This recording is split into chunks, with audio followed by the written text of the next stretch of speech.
Oh my god. Oh, Okay. I told you to wait a bit. I Okay, here. don't Okay. see us anywhere. How's Wait. this? Nope, we are still not alive, thankfully. And no, don't kill it yet. Okay. Because I'll oh, well, Naga. okay. Ow. I wanted to ask You're Shima echoing. if they had a script, an Yeah, MC I script, do. or they will improv to again. I have a script. Now we're alive. Yes. Oh, wait. Yeah, I'm checking it Still right don't see now. anything. I can't see it at all. There's nothing on the channel. Yeah.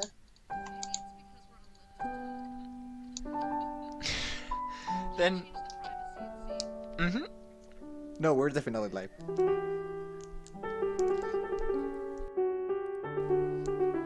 We are definitely live. Hey, me hubiera estado guapísimos.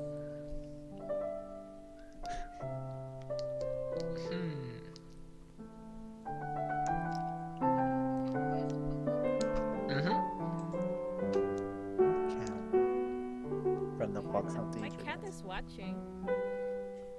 Say hi to your cat. Hi, Lila. it's Yet alright. no one can see us live. No one Oh! can see us. Me too! I always good. Now I'm. Oh, I can join it so you guys have some nice double audio. Yes, I can hear it. Yes, I can.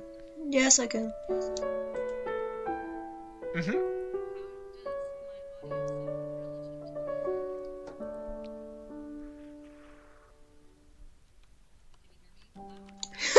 What a I'm streamer. not checking anymore. And I Exactly. can't hear us talking in the stream. I can only hear the music though. The music. Wait, I I could hear about. say something.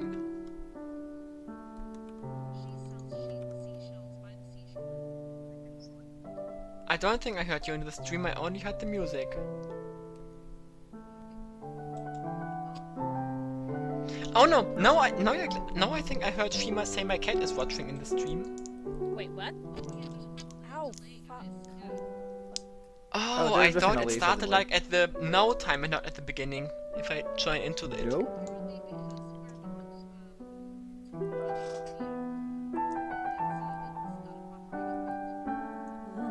Okay, I see. But the music is very loud in the stream and Shima is very quiet in the stream. Maybe they were just quiet when they said I'm that not about on. their Hold on, let cat? me go to YouTube. I'm not on YouTube. Wait, you sound great now. Okay. Oh, also we gotta delete this video afterwards because otherwise we'll have a weird chapter 3 on YouTube. Okay, let me go there. That's why I said, well. Now I gave us our first like on the video. Hey. Bruh. Bro moment intensifies. I mean, us? Oh no, no, I hear my own voice. In the Yes, video. I hear myself. Yes. Okay, not sounding like a noob, but how do I go there? You go to wait a second, I can send you a youtube.com and link. then I put am it- in YouTube. Okay, then what? I don't stream. Okay, shush.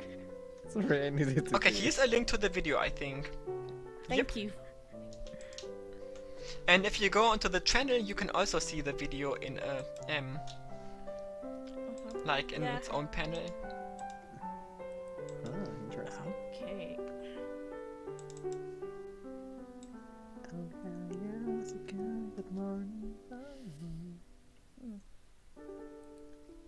Oh, by the way, how many people are watching YouTube on a TV in general among our audience?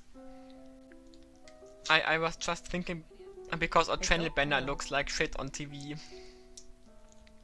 So I Okay. hope that like it's I hope that not many This weekend and asked me to wear this thing, this light blue werewolf onesie that even comes with its own red dog collar. Sure, I don't celebrate Halloween, and I don't know what to expect. I can never read Shimamura's mind. But does she really only see me as someone that's like a dog following her around? Will she ever see me as anything more? Maybe I should just stay home. Tell her that I'm feeling sick again. No. No. No. I won't run away. Unless it's with Shimamura. This episode is the first day of my second year and the first day to my forever.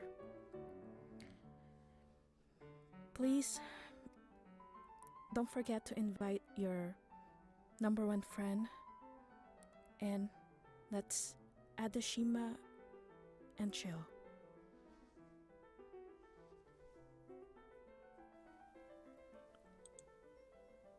Chapter 3 Moon and Wheel.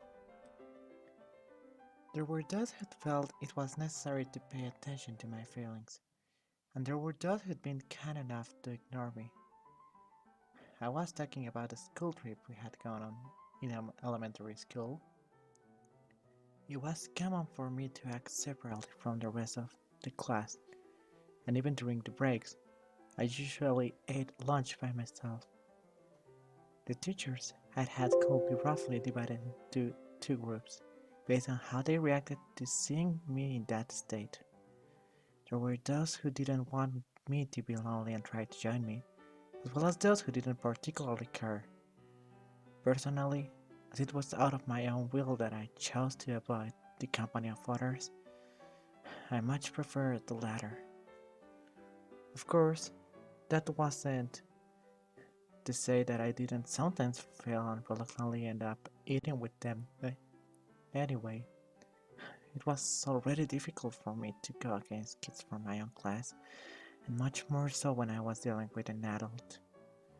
The taste of the food wouldn't register in my mind, and by the end of it, my jaw will be left completely exhausted.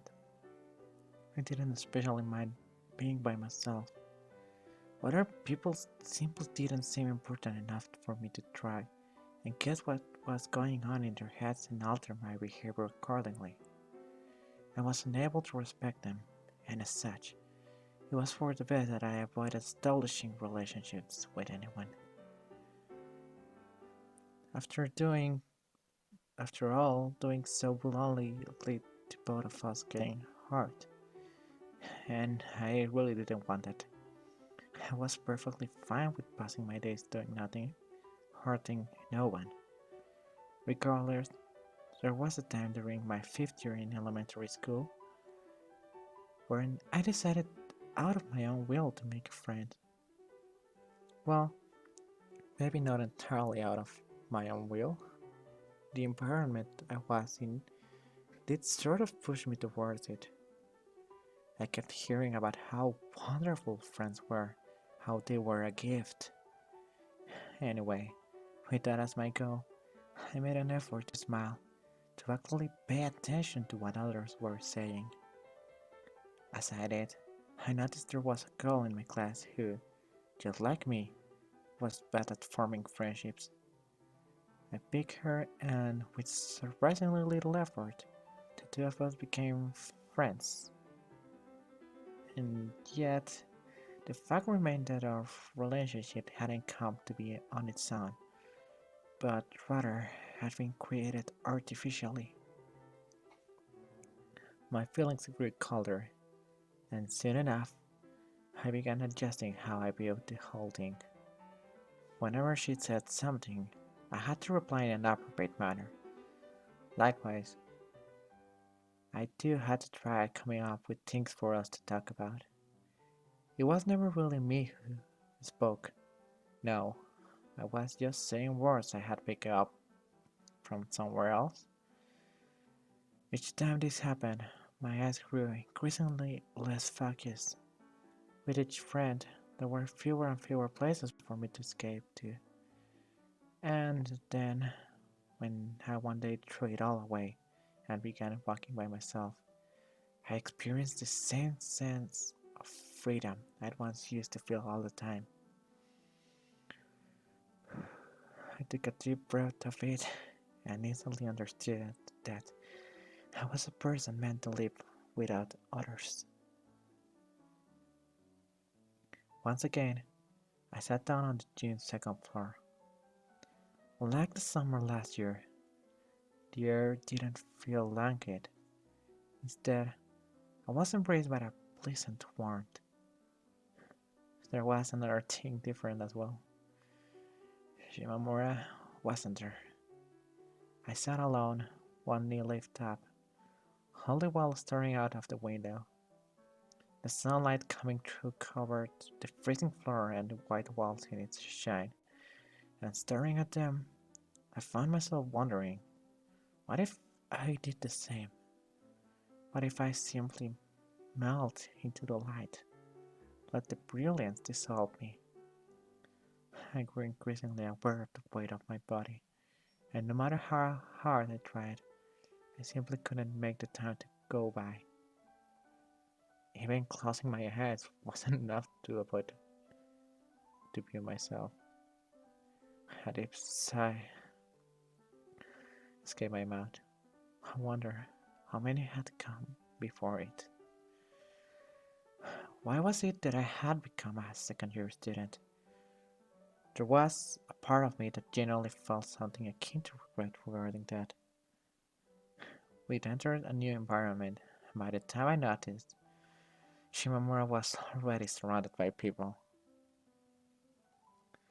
They formed a wall around her, standing between us like a gradually rising barrier, and yet it was only I who felt it to be a wall. As for Shimamura, she didn't mind at all coexisting with it. It was the start of a new school term. We'd advanced to the next grade, and with it, the world around us had changed drastically. And whereas Shimamura had made the transition completely smoothly, I certainly hadn't. Simply put, that was all this was about.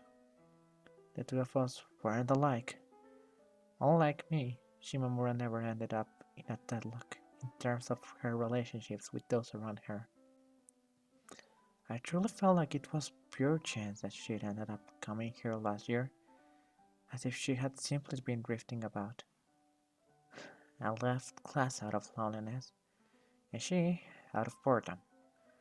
Two both valid motives, they were worlds apart.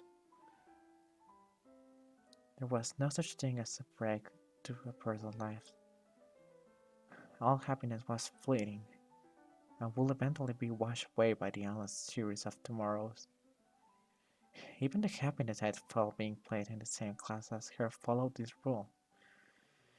It was growing distant at this very moment, scattering away like a bunch of Sakura flowers. Us sharing a class, her calling me by my given name as a joke.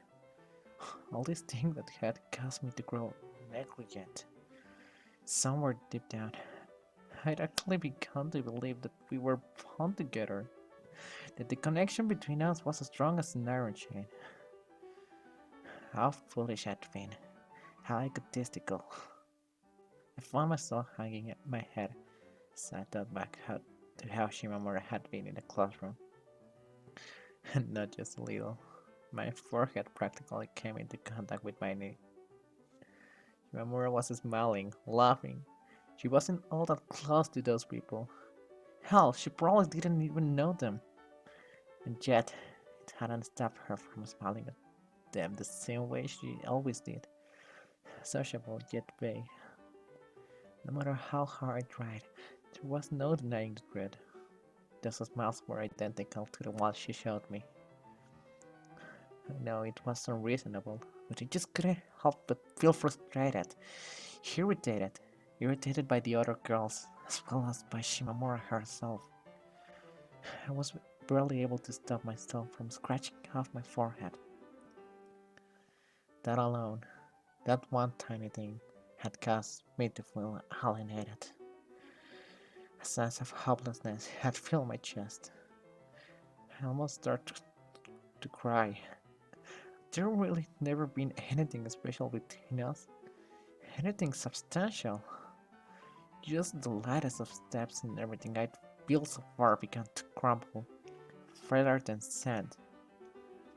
Yet, I'd chosen this place. It was almost as if I was waiting for things to magically turn out in my favor. I restlessly moved my body around, trying to decide whether or not I should go take a peek at the first floor. Well, to tell you the truth, I'd actually already done so a little while earlier. Shimamura had been there. It seemed that gym class today was being held here, likely due to it raining outside. I could hear the sound of the balls bouncing against the floor.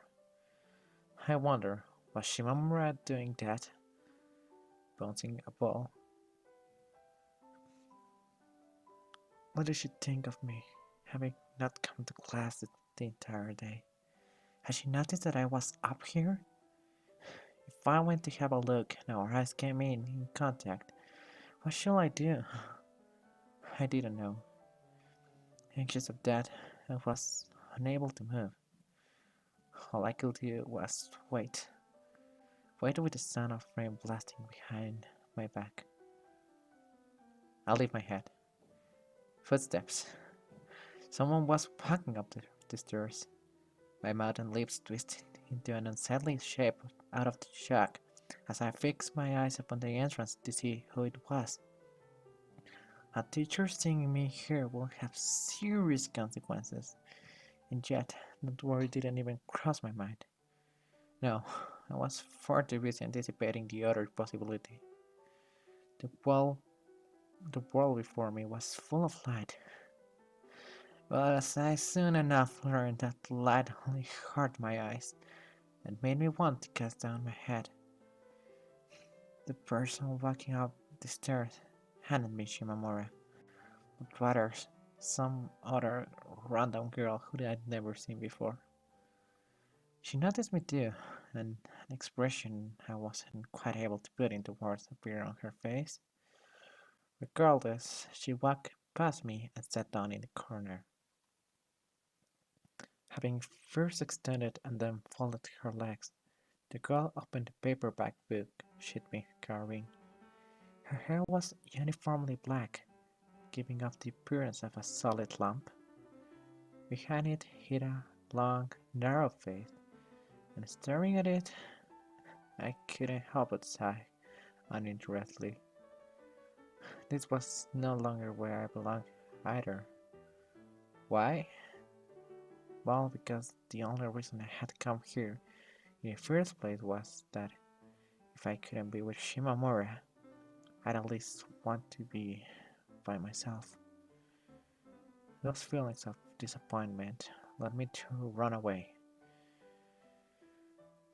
Placing the strap of my bag on my shoulder, I left the gym's second floor behind.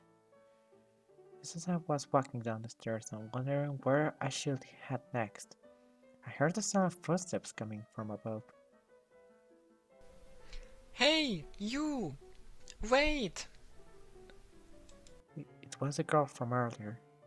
She'd come running after me, gripping the railing by the landing. She leaned forward, staring down at me.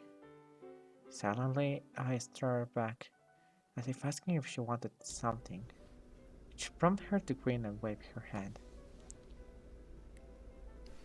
Sorry for stealing your spot. I don't mind. Unsure whether she was my senior or junior, I decided to pick the tone of my reply from somewhere in between. I then tilted my head slightly downwards before quickly turning away and leaving. Likewise, I wasted no time exiting the sports hall, but to avoid being seen by other students here, as well as so that I wouldn't have to witness Shimamura talking to someone else. There were no teachers to be seen outside. Instead, I was met by slight rain. As I began walking through it, I found myself naturally drifting away from the school building. It was too bothersome to turn around, and so I didn't. Instead, I walked straight forward and left the school, not once looking back. There was no need to. Having not gone to class the entire day, I was still carrying my bag with me. The weight of the shoulder strap told me as much. Where am I going? That's what I asked myself while looking around as I rode my bike. I left the school without any doubt, but now find myself heading to the direction opposite of where I live. Why?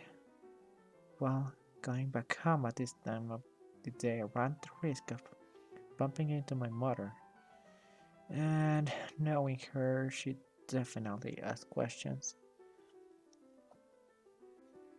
Though I wish I would have realized that sooner. What was done was done. Walking around town by myself would hardly make the time pass by. No, I will simply be trapped in a state of agony, aware of every individual second that went by. The lukewarm spring air mixed with rain to create a listless atmosphere. And before I knew it, a sense of stagnation had embraced me. I passed by a driving school, went through the parking lot of a menswear store, and ultimately found myself before a shopping mall. Yes, the same one I'd been with Shimamura a number of times. Seeing how there weren't any other places I went to spend time, perhaps this was the most appropriate choice? At least it was better than having to stand outside in the rain. With that in mind, I parked my bike and walked in, all by myself this time. The inside of the building had been renovated sometime last year, and as I walked by all the new stores that had been opened, the smell in the air suddenly changed. It was a sweet smell. I couldn't remember who it was, but someone had once told me that the air in foreign shopping malls apparently smells similarly sweet. Upon closer observation, the fragrance appeared to be that of maple syrup, and seemed to be coming from next to electronics retailer I just passed. I wonder, if I were to go to the somewhere with Shimamura, what will be the kind of place that will make her happy? Thinking about that, I walked by various stores. I didn't even have any plans to ask her on it or anything, and yet that was all I could think about. To be completely honest with you, I still didn't quite understand how Shimamura felt about things. What could I do to make her truly happy? I just didn't know. She was plain. That was how she described herself, and how I saw her as well. It was also what made it so difficult. There might have been lots of different types of stars, but no way was there one that specialized in boomerangs. I wanted to know everything there was to know about her. Well, not literally. If she hated me, for example, I wouldn't want to know that. No, but wait. If I didn't know that, then I wouldn't be able to come up with a way to make her like me. So maybe I will want to know that after all? Right, in conclusion, I did want to know everything. Absolutely everything. I'd probably heard her voice since we started our second year in school. Well, technically speaking, I had, but as it wasn't aimed at me, It always felt so distant. Well then, maybe I should call her. No, that wasn't a problem. I didn't know what I was supposed to do. Really, going forward, what was it that I wanted? I wanted to be by Shimamura's side. I wanted to hear her voice. I wanted her to look my way. That, in its entirety, was what I truly thought, what I truly felt. I wasn't able to escape the fact, and yet, me walking around by myself wasn't going to fix anything. Why was I doing it then? What was this all for? My days were so long and boring that I couldn't stand them, and despite that, there was nothing for me to look back to. Trying to put into words how I spent my time would no doubt result in a disgustingly short explanation. Short, yet long. A clear contradiction. Wide, yet shallow. That really described my entire life. So boring, so utterly boring. There was nothing to me when I wasn't with Shimamura. With thoughts like those bouncing around in my head, I walked forward, when suddenly I began to hear loud voices. Except they weren't human, but those of animals. I moved my eyes to check, just my eyes, and what did I see but a pet shop? The place had opened up recently and appeared to sell not just standard dogs and cats, but also fish and, by the looks of it, even sheep? That was what it said on the sign outside, at least. Surprisingly enough, I had a feeling that Shimamura might be interested in this sort of place. Taking a closer look, I saw that there was already a high school girl standing in front of the store, and, just like me, she too appeared to be checking it out. Her hair was long and lightly curled, and she was constantly fiddling with it. As far as her height went, she was a bit taller than me, which, combined with her general adult-like appearance, gave me the impression that she was an upper year student. As if having noticed my stare, the girl glanced in my direction before leaving the storefront. She passed by me, and if I had to say, there was something about the way she moved that made it seem like she was slightly flustered. It might have been for this reason that our bikes ended up bumping together. Sorry. We both mumbled a quick apology. Something then fell onto the floor. I bent to pick it up, and saw that it was a decorative strap shaped like a beer. Had the girl not noticed? Probably. It wouldn't have made sense for her to just keep walking otherwise. I stood there for a second, wondering what I should do. It did seem a bit rude to just ignore it, though, and so I ultimately decided to run after her. Sorry. I called out to her. Her hair swooping, the girl turned around. You dropped this. I said, while holding out the strap. The girl took it, and then confirmed that it was hers. Oh, thanks. Wait, thank you so much. Her eyes lit up as she took a second look at the strap. It appeared to be very valuable to her. In that case, it had definitely been worth bringing it to her. Still, what was up with her, loitering around somewhere like this at this time of the day? Was she some sort of a delinquent herself, perhaps? Not that I should be making those sorts of assumptions about others. It must have fallen off after I fiddled with it too much. Damn it! Pay attention, me! Pay attention! The girl spoke to herself as she walked off, all the while stroking the strap. She appeared to be very soft personality-wise. Definitely not what you would have expected based on her looks. That thing, it really did seem important to her. I didn't have anything off my back. Those sorts of things just didn't particularly interest me. Oh, but what if I had with Shimamura? Instinctively, I found myself fantasizing about that. Yeah, that might be nice.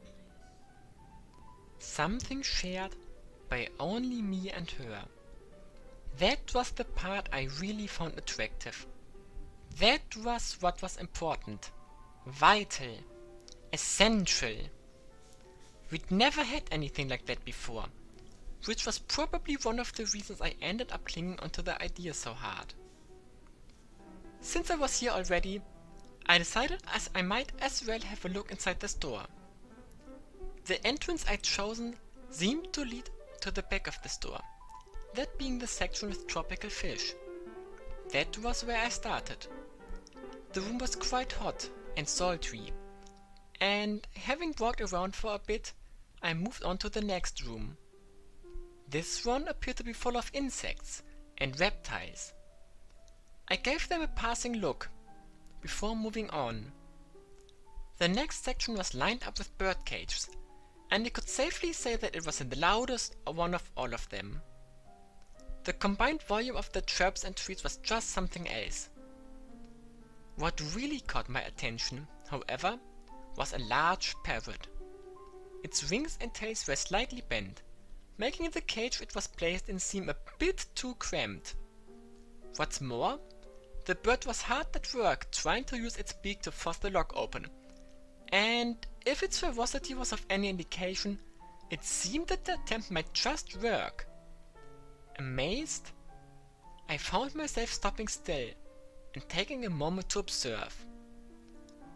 Exiting the long yet narrow bird section led me to the front of the store. It was there that they sold dogs and cats, each one placed in their own display case made of glass, accompanied by a tiny individual bed.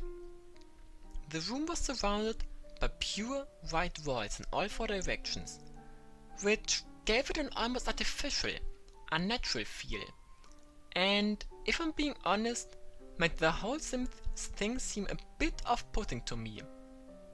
That was my initial reaction. However, as I took a step forward, a white dog that had been asleep bounced up and pressed itself against the glass.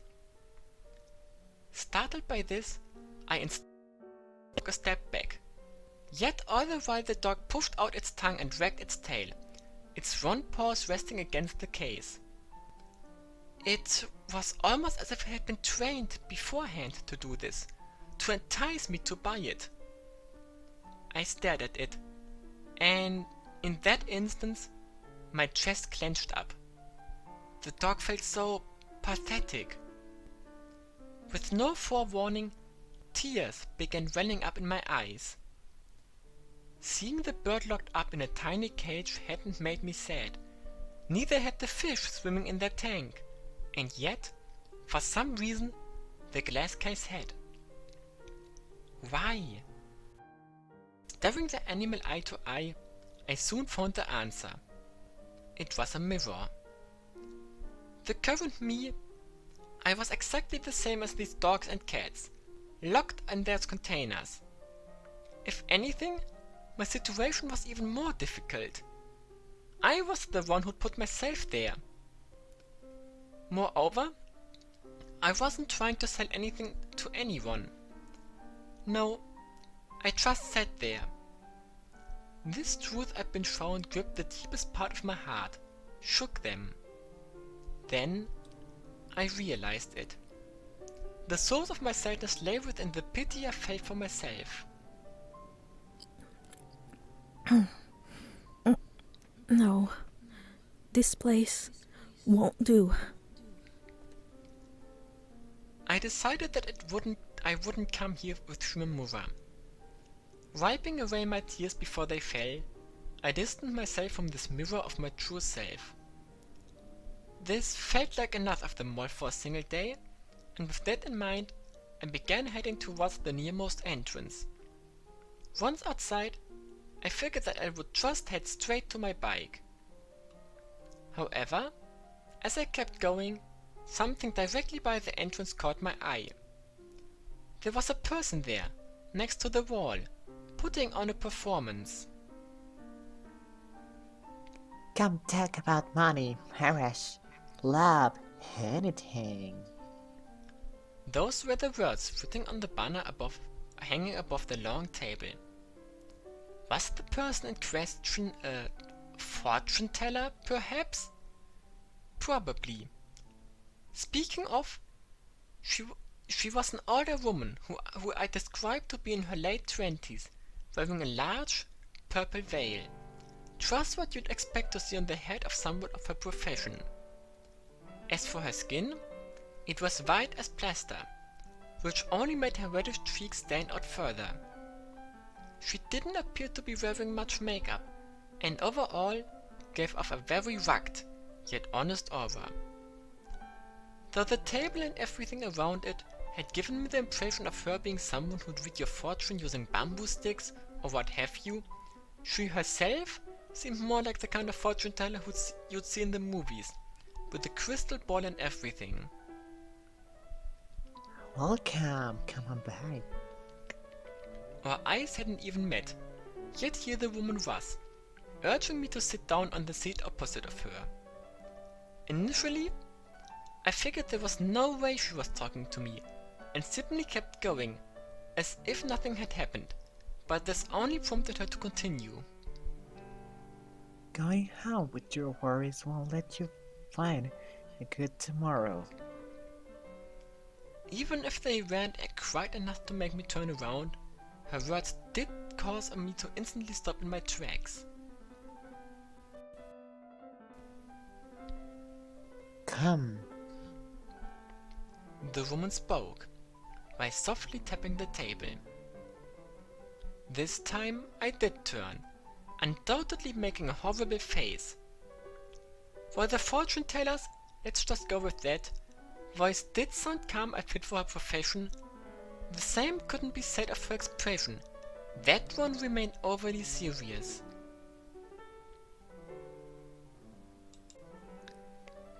Hurry now, come. She beckoned me. The banner waved above her in a similar manner to her hand, and I couldn't help but find my eyes turning towards it. Towards the part about love, specifically. Wait, no. That wasn't how I felt about the matter. It wasn't. And yet, I might have been in public, but even so, I felt like I was going to start blushing if I kept thinking about that.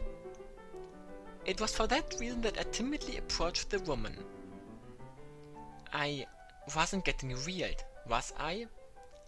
There was certainly a part of me that worried about that. Regardless, I couldn't be denied that my heart was fragile and full of weakness. As if being pulled in, I walked towards the fortune teller, but just before sitting down, I gave her a glance. A stiff expression still remained on her face, lending her ever so slightly more credibility than the other similar person I seen at that weird TV show from a while back, the one who'd been waving her hair everywhere. Are you a fortune teller? I asked the woman, my eyes jumping between her and the desk. Well, of course. A Jedi shaman, I suppose you could say. I see. I'd never heard of such a profession. Really, it was pretty clear that she just made it up on the spot. Also, now that I took a good look at it, I could see that the surface of the crystal ball on the table was covered in small cracks all over. I can tell you anything about your future. Anything. For example, where your tears will flow. The woman spoke, while pointing at my eyes. I instinctively straightened my back, and in response, she leaned even further forward. Then, holding up the crystal ball, she continued analyzing me. Shwari! You're lovesick, aren't you? My shoulders practically bounced up as her words reached my ears, and it was in that moment that I truly felt like I'd been defeated.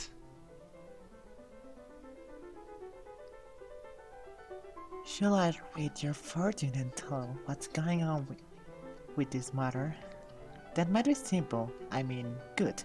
Yes, very good. The woman coughed, as if glossing over some details.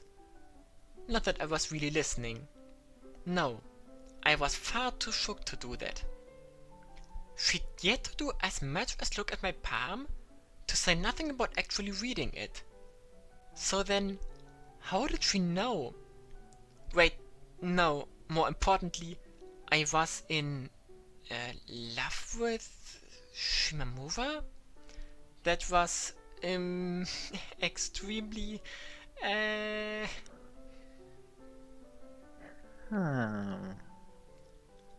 Moving just her mouth, Eki Shaman, that will do, let out a short laugh. Then she softly held out her hand. 1,000 yen. Huh? Normally, I charge at least 3,000. However, if I did that with a student, she might run. It's a student discount. Yes. In contrast to her stiff expression, the way she spoke was quite smooth. So much so that she often let unnecessary details slip by, like what had happened just now. So, 1,000 yen? It is a bargain, I assure you. The woman stated, while extending her hand. There was something about a person describing what they saw as a bargain that made me less confident in it, not more. I understood that she wasn't doing this for free. I really did. And yet, I still found myself hesitating when having to give her not coins, but paper money. Was that simply human nature? Regardless, I sat down, and by doing so, had created a sort of atmosphere where it felt like I already owed her something. That much was clear. Timidly, my fingertips moved. How much was 1,000 yen anyway? Thinking about the restaurant where I worked, you could at most get lunch for 2 with that sort of money. In other words, not all that much. It was that comparison which gave me the confidence necessary to pull out the bill from my wallet.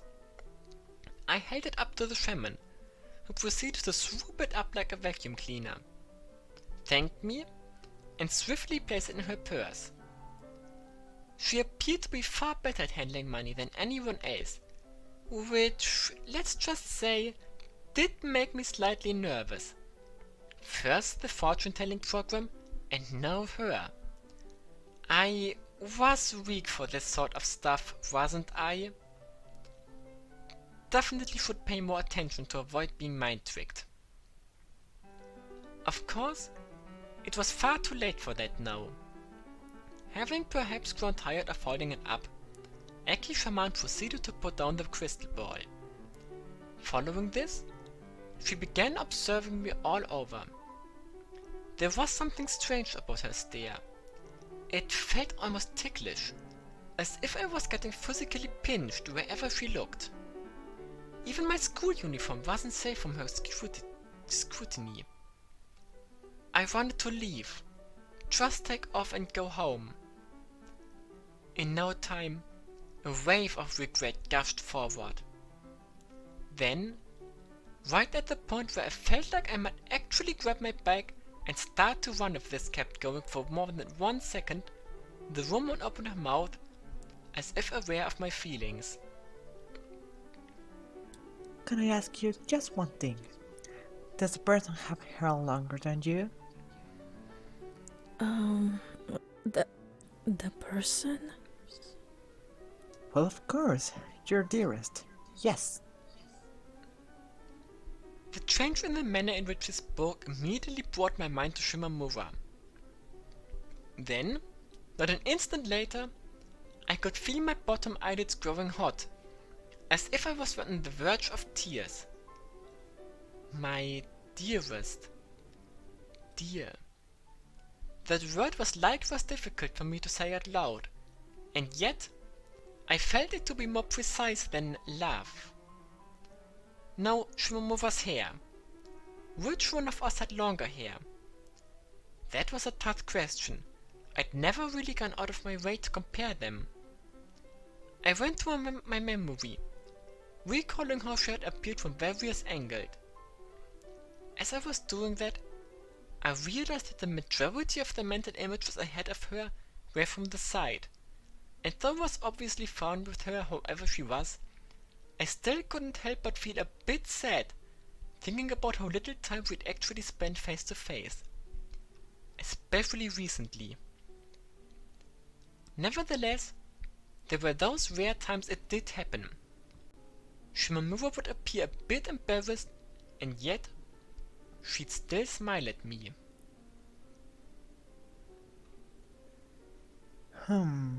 Bad karma, I see. What? I hadn't even said anything yet, and the shaman was already chuckling to herself.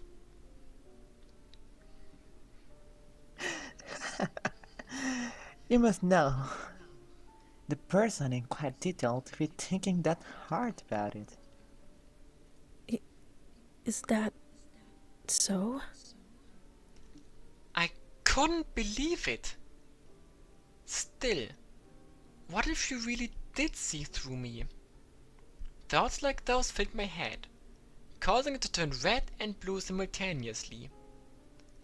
As if to take advantage of this turmoil, Eki-shaman delivered her judgment. Shwari! You need to be more decisive. Growing conscious of the stares of those around you, you often find yourself running away. It is clear at a glance what you lack. I was beyond bewildered. The woman's word described my situation perfectly. Was she really able to tell all that just by looking at me? I was certainly inclined to doubt that she'd actually read my mind or anything of the sort. But still, incredible nonetheless. I suppose things like those fell right into the territory of fortune tellers. And yet, something about what she'd said felt wrong. Just as I was about to place my finger on what that something was, the woman continued. Fret not, young one. Gaining the decisiveness you need is quite easy. In fact, I will tell you how. Simply shout. Shout right there. What? The place Eki-shaman was pointing towards was the street that went through the mall. In other words, exactly where we were. While the street was hardly what I describe as it didn't mean that we were the only ones here. Certainly not. There were people all around. As such, it wasn't difficult to imagine what might happen if I were to randomly start shouting. No way I could do that. I cast my head. No way. In contrast to my reaction, Eki-shaman remained completely calm. Holding up the crystal ball, she chuckled. Refusing to do so will only cost you 1,000 yen. If that is what you wish, then so be it. I already regretted giving her any money.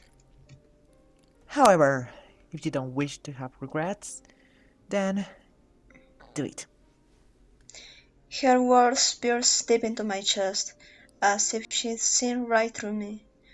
I couldn't help but flinch. The back of the chair I sat on creaked. There were times, every now and then, that I thought about it, about my time in middle school, about a time I'd work as a library assistant of sorts. I could barely remember her face. I didn't even know her name. And yet, she'd asked me the following: "Do you have any friends?" I told her that I didn't need them. Why had she asked me that? Looking back to it, it seemed quite obvious. She likely meant it as a suggestion, an offer to become my friend. Even if that was the case, I couldn't go back and change my answer. I told her that I didn't need friends, and that would be forever, so that wasn't how it was supposed to be. You were meant to discuss, talk to one another, and only then derive your conclusion. That, in its core, was the reason why humans were born with the ability to speak. I knew that, and yet I turned her away right from the start, chopped her off before she could even begin. I truly regretted that. It was for that reason, I thought, why I tried my hardest to avoid doing things I would later come to regret. I was simply unable to ignore things, all because of the regret I felt towards something completely different. I stood up.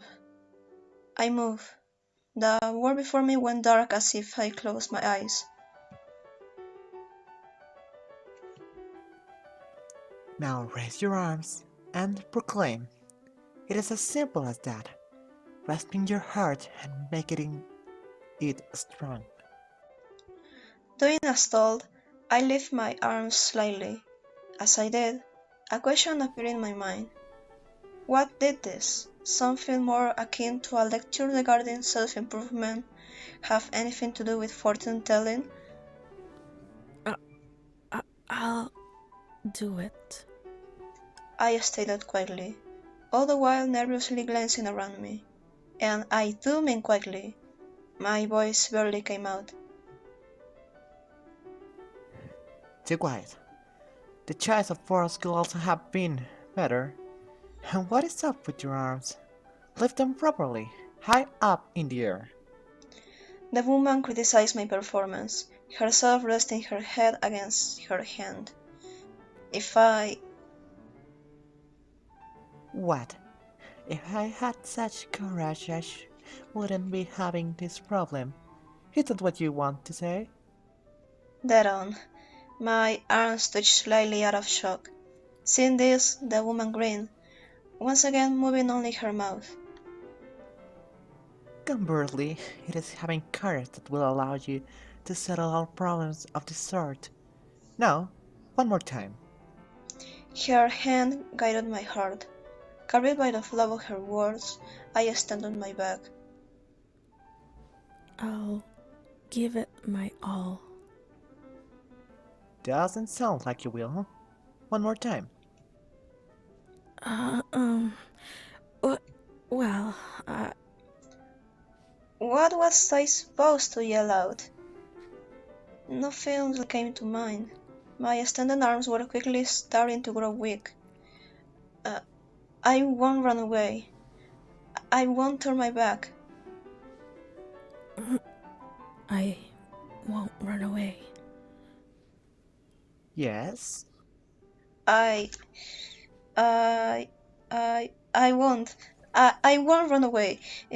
1, 2, 3. I won't run away! Before I knew it, my arms had sprung up, matching my yell. My mind instantly grew blank, and so did the world before me turn white.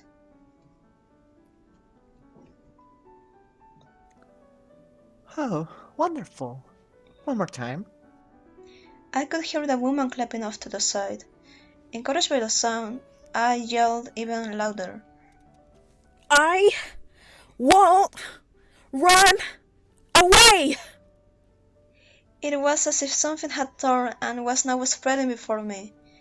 The surge of emotion that has started all the soles of my feet rushed up all the way to my head and pierced through. My ears began to ring, and once that passed, what remained was a sense of intoxication, not all that is dissimilar to vertigo. Staggering, I sat back down, prompting Ikishaman to repeat her comment for earlier. Wonderful! I didn't think you would actually do it. What humans need is not to know the future, but instead to desire it, pursue it. She declared poetically, as if completely undermining her position as a fortune teller. There was something odd about her statement, something that made it sound different from all the rest. It was almost like the table between us was no longer there, and instead of talking to a paying customer, this piece of advice had come straight from her heart.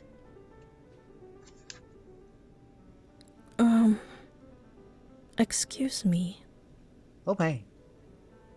All of a sudden, Ikishaman's eyes turned to the right. I swallowed what I'd been about to say and followed her gaze around my own. A person was walking towards us.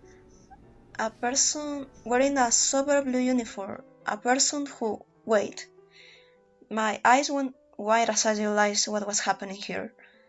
The approaching figure belonged to a mugwort, and no matter how you look at it, he was clearly pointing in our direction.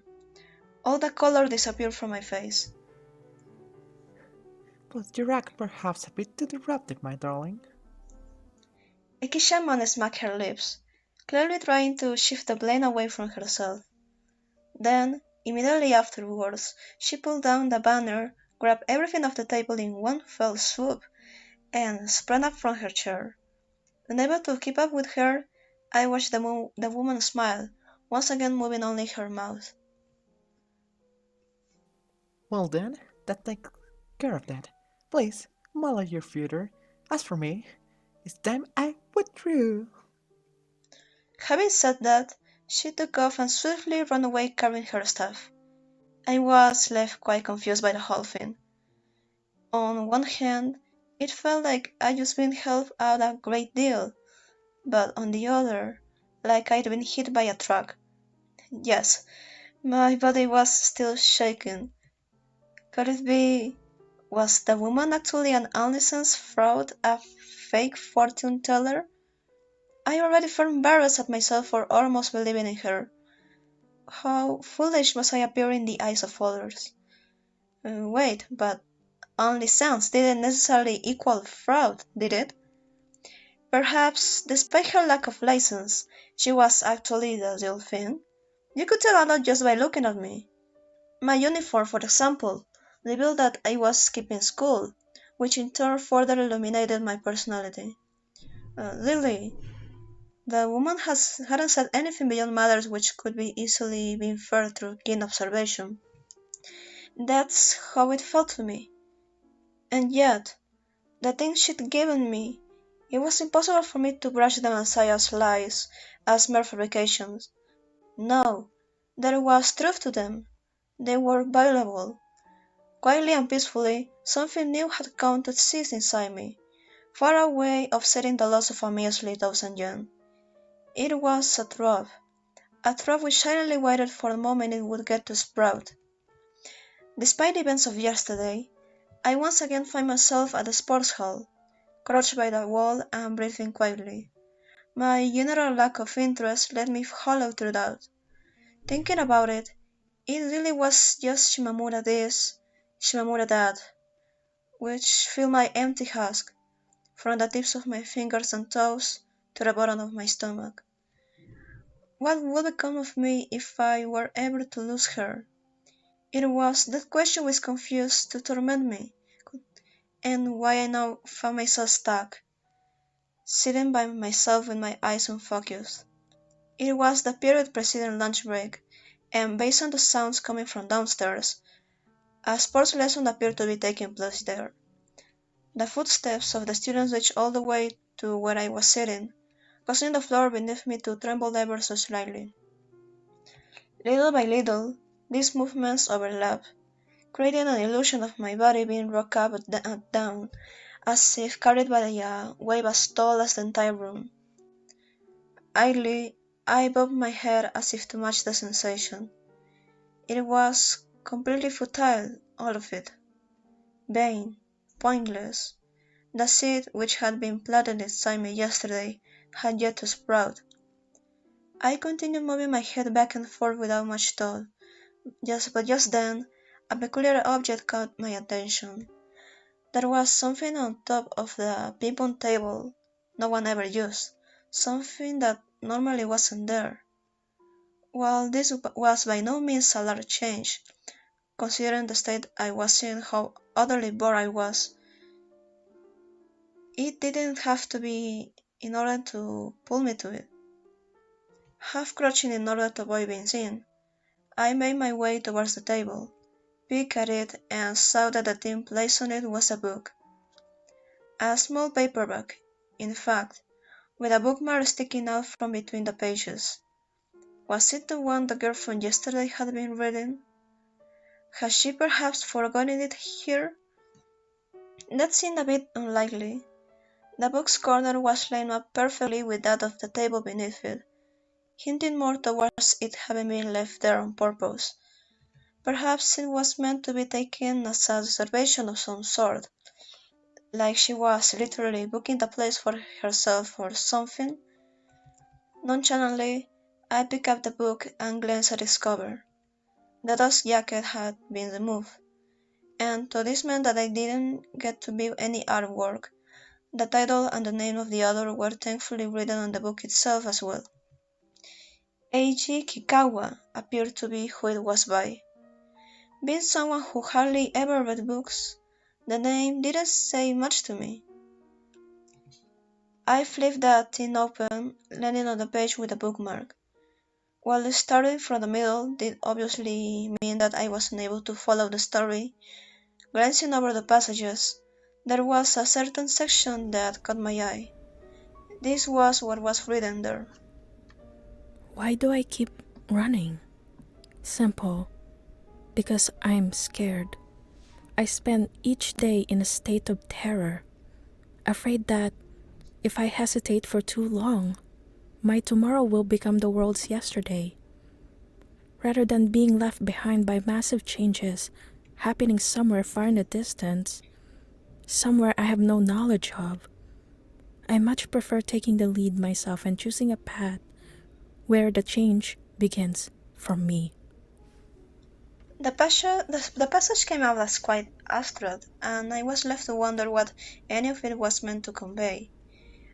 I didn't have enough context to even tell what the main character of this work was aiming for, what his goals were.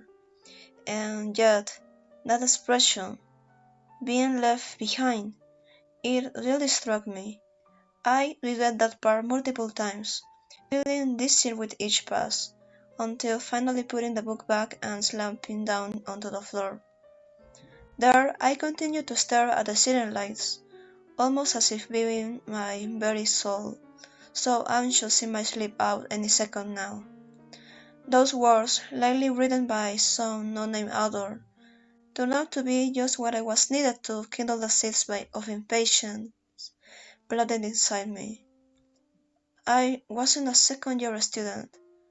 We passed through the same gate, we went to the same classroom, and yet it was only her, only Shimamura who functioned as a student. My body wobbled. The wobble grew stronger. I felt anxious, like my eyes were spinning. In that moment, by chance, a thought of Shimamura passed through my mind, allowing me to steady myself. It was now my heart that was quivering. In the end, I was left with the following conclusion. The word Shimamura perfectly summarized my current self. With that in mind, it was clear that what the next action I ought to take was. The tune indicating the end of class played. What followed now was the lunch break, a time during which Shimamura would be surrounded by other people. She would be in the classroom, eating lunch, She wouldn't come here. She wouldn't. No, obviously not. I grabbed my arms with all my strength, telling them to become aware of that. I shut my half-open mouth, telling it to cast away such thoughts. Had it really been my plan to waste all of my time here, hoping that, if I continued to sit and pout for long enough, Shimamura would one day come to me? Perhaps, but no longer. Something had changed. I realized that I needed to act before it was too late. Too late. It was that pair of words which pulled my suppressed worries right back to the surface. Really, what would I do if this was to dissolve in our relationship coming to an end? Also, really, what could simply sitting here probably lead to? My eyes were open wide, so wide that I wasn't even blinking. This, in turn, caused my pupils to run dry, prompting tears lacking any sort of temperature to pour out. I wiped them off, only for a second set of them to emerge, just as uncaring as the previous one. Again, it was mere fluid, unconnected to any feelings of sadness.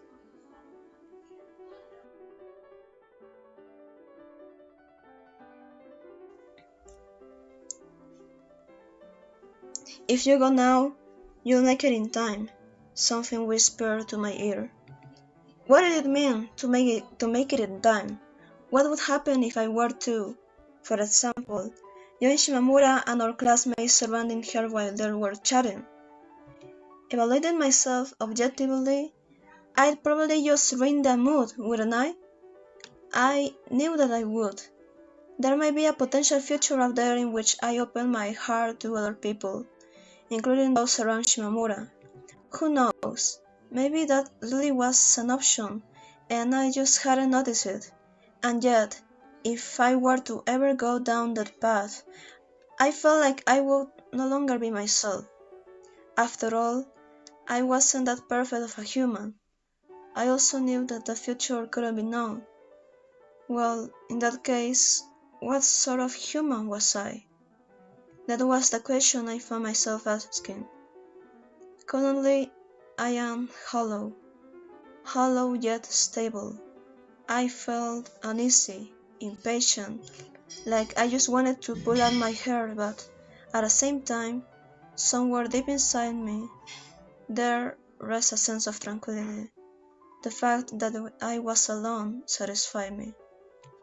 Perhaps I really was a human meant to live by themselves.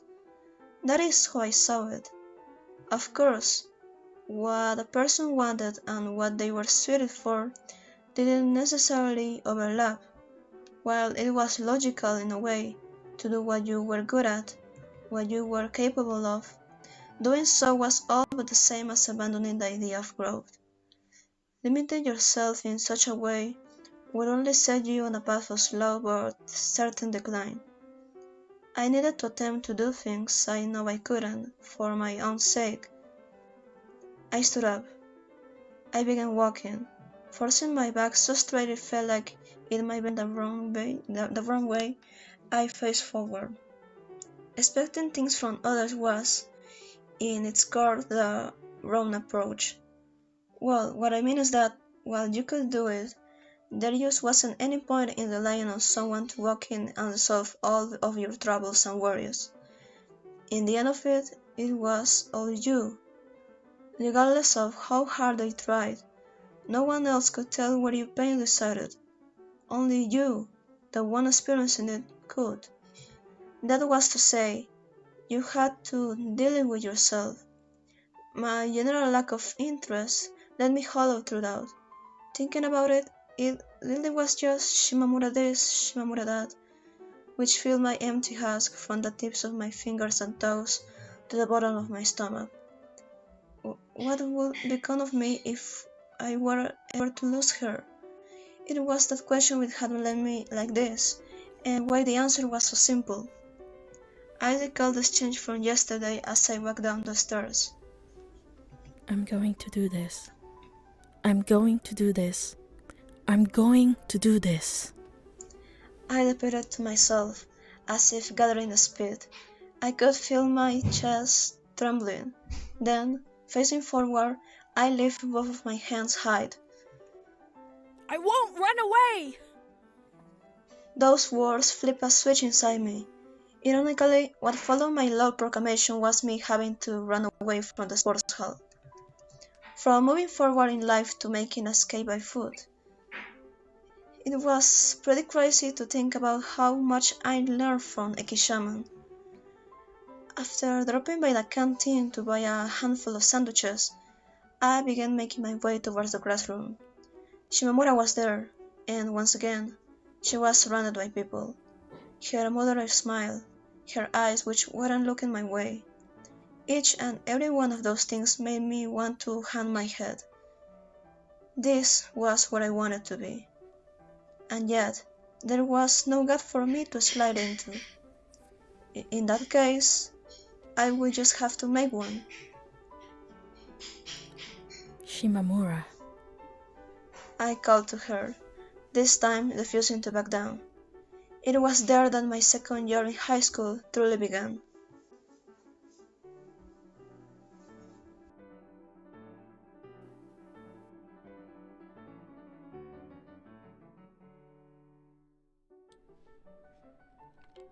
Bonus Chapter Hino's House The Visitor Part 2. Akira, do you have a moment? Hino's room had all the necessary components to play shogi, and we'd just been in the middle of a game when her mother walked in. I still recognize her from Parents' Day in middle school. The fact that she'd come wearing Japanese-style clothes made her stand out quite a bit. Recognize her clothes, that was. Everything from neck up. I'd long since forgotten. Oh my. There, was it? The woman addressed me after examining my face for a moment. While she did not sound all that confident in herself, she had actually been mostly correct. I wonder, was it because Hino used to call me that back when we were little?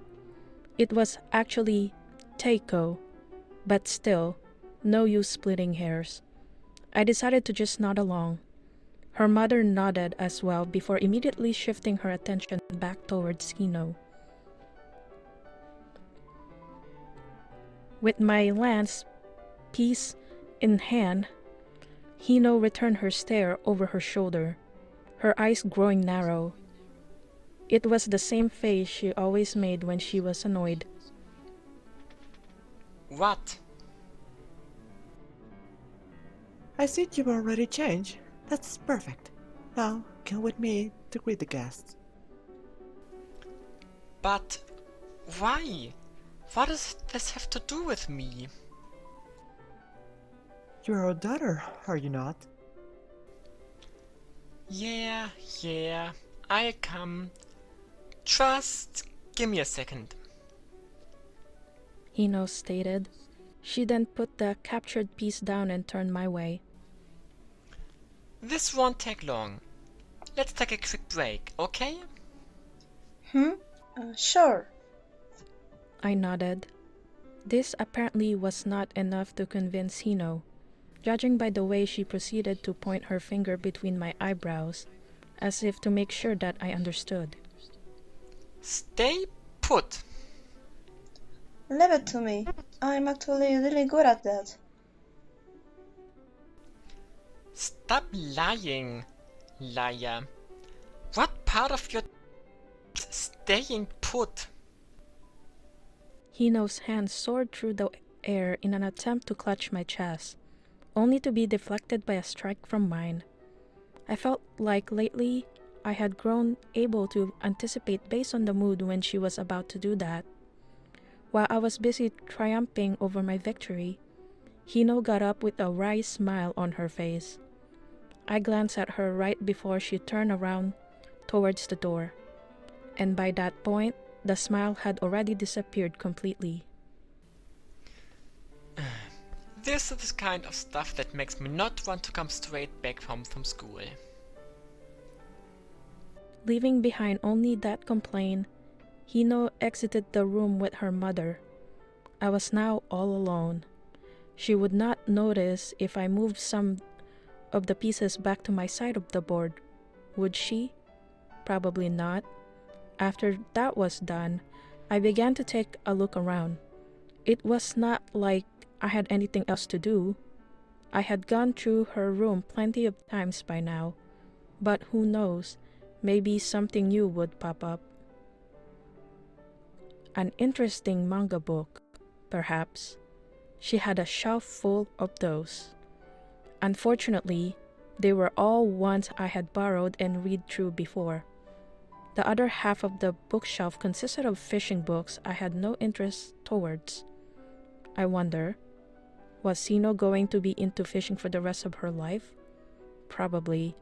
The rest of the world was already in the process of shifting towards boomerangs. Clearly. But I did not get the impression that she was going to. Distancing myself from the shelf, I continued wandering about. It did not take me long to exhaust everything there was to do in this room. Seeing how Hino still was not back, I decided that I might as well go for a stroll around the yard. If I walk in a little stiff way, that should count as a staying put, right? Yep. Following her orders was a bit difficult, sure, but I also felt that there was nothing out there that you could not do if you tried hard enough. The only parts of my body that I could avoid moving while walking were really my shoulders and neck, and the pose doing so put me in quite an awkward, to say the least, of a position. Still, somehow able to maintain it, I headed towards the outer walkway. By the time I got there, the burden placed on my shoulders had grown far larger than I had anticipated. Walking up with a stiff neck tomorrow morning seems pretty much inevitable. The pathway overlooked the sunny yard.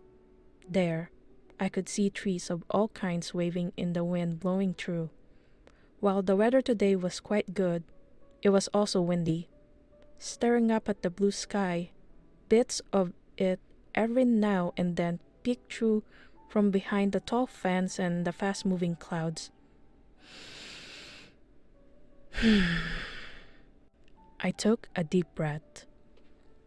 Regardless of whether Hino's home should be classified as a villa or an inn or a summer house, what I liked about it was this atmosphere I was able to experience, completely different from anything our house had to offer. It felt so quiet here, peaceful, almost like we were removed from the rest of the world. It really was nice. About hopping off the platform and going for a quick walk the yard itself, only to realize that I was not wearing shoes. Well, no big deal. Going barefoot would do just as fine. I removed my socks and stepped down onto the gravel. It is not quite summer yet. The stones were not hot enough to make my soles burn. Likewise, it not being winter, stepping on them did not feel like I was standing on ice. The sensation was instead pleasant all around, almost like I was having my feet massaged. Enjoying this feeling, I began walking. I wonder, what was Hino currently doing? Acting with great etiquette in front of some important people, perhaps? As much as I would have loved to see that, I got the impression that actually doing that, going to take a peek at her, would be immensely difficult. Why? Because Hino was way better at finding me than I was finding her. I had been busy practicing my grass flute skills using one of the leaves I had picked up when I noticed a girl approaching the yard from the intersection. Her height and Japanese-style clothes tricked me into thinking that it was Hino for a second. However, after carefully examining her through my glasses, the difference became apparent. She was in fact not Hino, but instead a girl even smaller than her. She was wearing a vermilion yukata with a green sash tied around it. A fancy ornament with a bell attached to it stuck out from her long black hair, and under her arm I could see her carrying a yellow helmet, like something you would wear on a construction site. The girl stared at the large pond, then picked up some rocks near her feet. There was no consistency to her actions, leading me to wonder if she, too, was out on a walk. Who was she?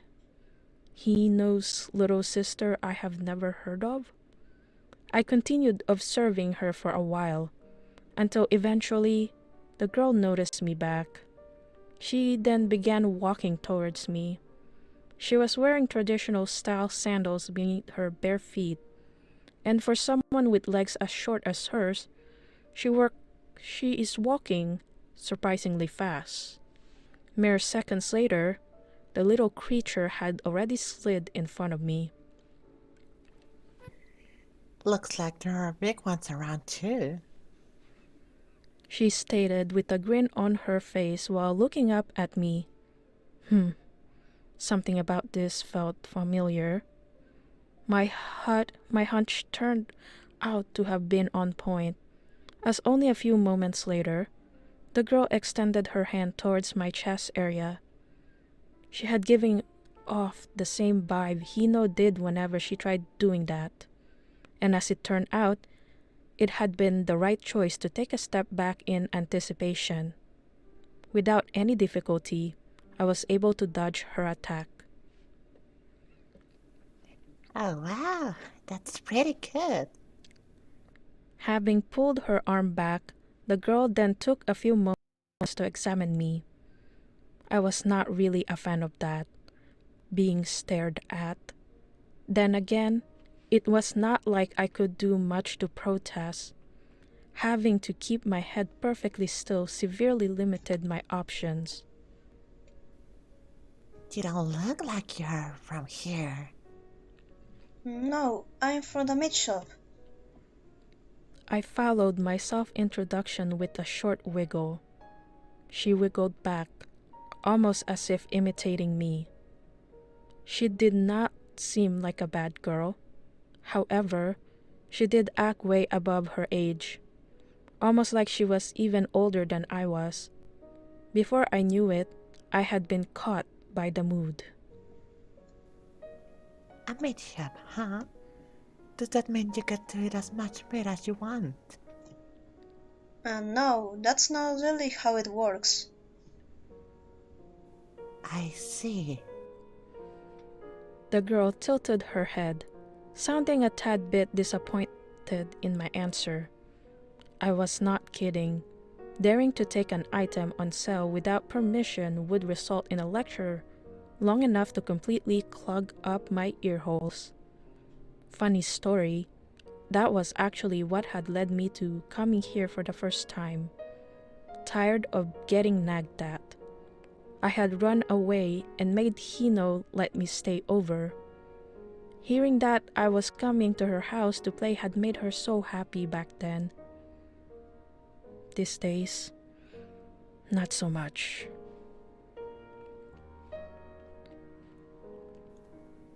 Why? Why are you walking around barefoot? The girl asked, turning her eyes towards my feet.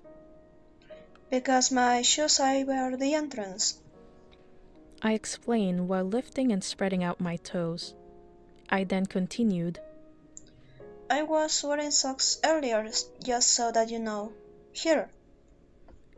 I pulled out my socks from the gap between my shirt and my skirt where I had stuffed them to show her. Would not want her to think that I was some sort of a savage. For some reason, this caused the girl to laugh. Laugh so hard it seemed like she might fall over.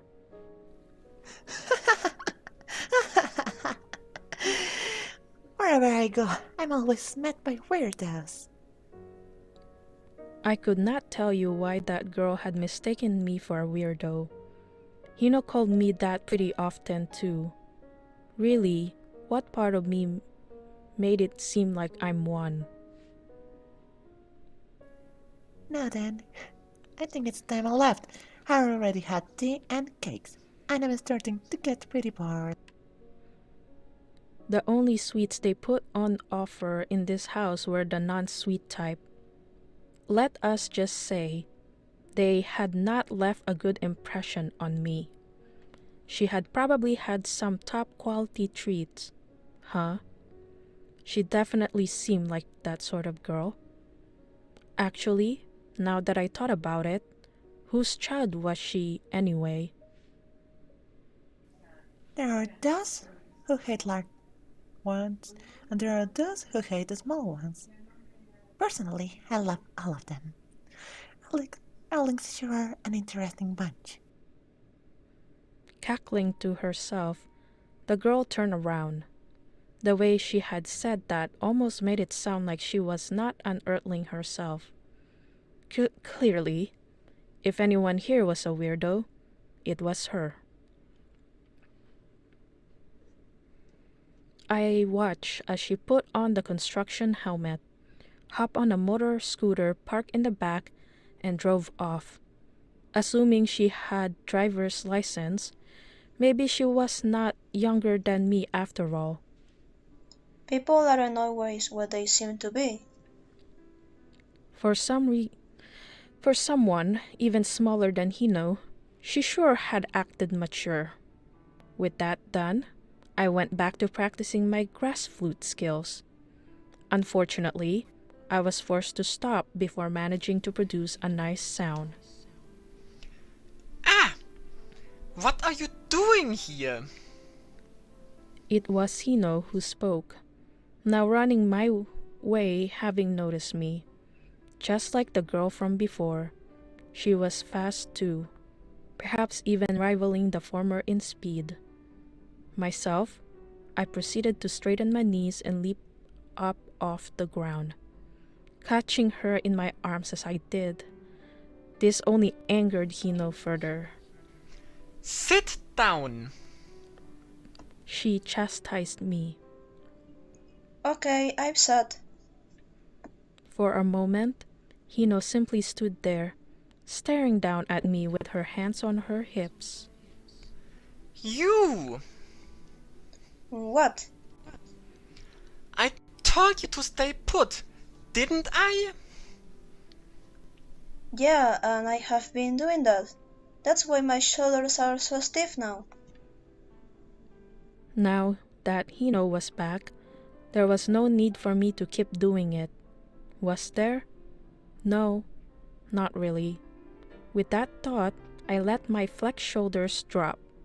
The sides of my neck, having thus been released, felt quite heavy. I could hear Hino sigh deeply as I rolled my arms around. However, there was a smile on her face, so that was good. You are done with that thing of yours, Hino? One of the guests went off and I used that opportunity to sneak myself away. Now, back to my room. Shifting her attention towards the direction she had come from, Hino proceeded to push my back. Guess? Was she talking about that girl? If so, then I truly felt grateful for her. Grateful for giving Hino back so soon. You didn't set up any pranks while I was gone, did you? Hino asked me, the two of us now back in her room. How rude. It's just that there are sides to you that I don't really get. Having said that, she sat down in front of the shogi board. Then, after examining it for a few moments, her expression froze. Hey, where did you get those pieces from? They joined my side because you didn't pay them enough. Even the king, Really? Huh? I may have overdone it a little. Well, ever. Let's just keep going. Finding the act of putting the pieces back how they have been too bothersome, Hino suggested that we simply resume the game in that state. Sure, it might take a bit, but not being willing to do so meant that she was not going to win. I wanted to say something to her to that effect. At the same time, I also wanted to win myself, which was why I wasted no time to start moving the pieces. I moved them. How was I going to win here? Somehow, it felt like the game had become harder. Your mother isn't going to come chasing after you, is she? Nope. Let's just say they don't really expect much from me. In a good sense. Well, whatever. There were more important matters to be discussed. I really like the bathtub you have. It's so large. You do? Say, why don't we take a bath together? Huh? In shock, Hino dropped the piece she'd been holding. A silver general. I tried to catch it, but failed. The bat we had back home was way too small, but the one here, that could easily fit the two of us.